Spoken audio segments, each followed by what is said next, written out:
depan mata dia dibunuh. Sehingga ia ketemu Rasulullah. Ya Rasulullah, aku telah keluar dari agamaku karena aku melihat ayah ibundaku dibunuh karena itu engkau tetap beriman. Itu namanya darurat.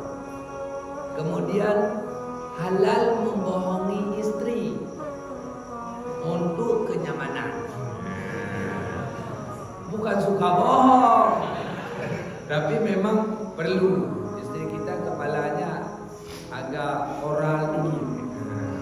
Tahu koral? Batu sungai. Udah dibohongi untuk supaya jangan ibu.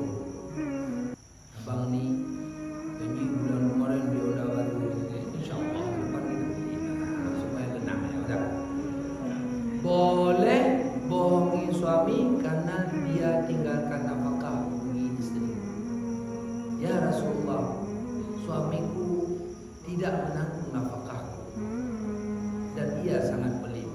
Ya Nabi, curilah uangnya sekebutuhan. Jadi kita kalau hilang kasih dompet sekali, bukan ada tuyul. Teman dia kita kebetulan tuyul. Kebetulan karena kita memang pembina tuyul, bukan tuyul. Begitulah keadaan. Allah. Jadi ada orang ngomong, oh saya aku nggak apa-apa bohong karena saya tahu cara itu bisa bukan dosa saja, bisa saya murtad karena melecehkan dosa. Ini nggak boleh.